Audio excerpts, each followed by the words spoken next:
Good morning. You know, when you are right, you feel good about it, right? But what if you are right all the time? Yeah, you are never wrong. It gets boring, doesn't it? It would be nice to be wrong occasionally so that you can learn something. Yeah, don't expect me to be humble about these things. That's not my style. No, I was right from the very beginning. Yeah. All right, first I want to tell you about this thing. It's a new thing. It's called Sudden Adult Death Syndrome. SADS. It's a new thing. So they get this person, young adult, dying from heart problems, and they do an autopsy. They can't find the causes. And then they say, oh, it's Sudden Adult Death Syndrome. That's what it is. Yeah. Perfectly healthy people dying, yeah, heart problems. Yeah, I don't know, it's just amusing. So they have to say something, right? So that's what they call it. All right, so now I want to talk about this thing that I was right about again. You know, I said that people will talk about the side effects from the tea drinking. People will start talking, yeah, because it's just too much, you see. And they will be made to feel guilty about it. They shouldn't be talking about it, but they are talking about it, you see. And then eventually, media will talk about it. That's what I said, yes. That always happens, you see. And now they are, here in Sweden, at least, yeah. And then, in some time, in the very distant future, the politicians will react. Yes. So here's a newspaper article. It's a big paper here in Sweden called Aftonbladet, a left-wing paper. Okay, and they interview this lady. Well, they talk about this lady, and she's quite well known here in Sweden. She's a very good marathon runner. She's one of the best marathon runners in Sweden. Her name is Charlotta Fogberg. And this article was in yesterday's newspaper. And what is surprising about this, well, they tell the story, yeah, but there's no expert debunking her story. You know? That's usually what you can find in these articles, right?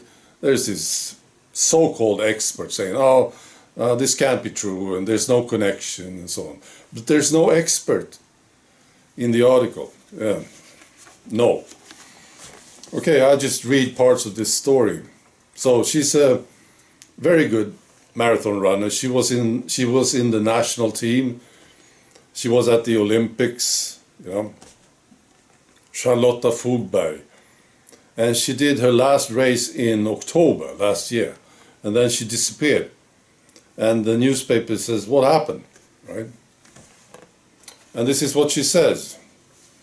She says she no longer recognizes her own body, that she has been ill for over 6 months. My body is very tired. I can't recover properly. You know, I also had other symptoms such as dizziness. I had crystal disease on 2 occasions. It was very uncomfortable. And I lay in bed and I vomit. I couldn't go to the toilet without my partner's help. And she says she suspects the tea. Yeah. In the article they say the correct name, yeah. But I can only say the tea, yeah, here on YouTube. So she suspects the tea to be the cause. She says she reacted strongly to the first cup of tea, yeah, and then she took the second one, and the problems came back. Elevated heart rate, sweating at night for several weeks. Then she decided to cut back on the training, and it didn't help. Nothing helped. I didn't get better. I got just worse and worse. I really hope that one day this will be fine. It's not funny. Right now it's just about being able to get back to being myself and recover. Yeah. So this is good. Yeah, I think so. I hope that some of the people that hate me will read this article. Yeah, because they will realize that I was right. Maybe, you know, and maybe they will listen the next time. I don't care what they think about me, you know. I just want them to realize that there's something else. There's some truth available to them and that they can get it. Now, these people, they only listen to mainstream media and they are pathetic, these people, yeah. Well, you are, you know. So I was right again. You have to face this. Yeah. All right. Be good.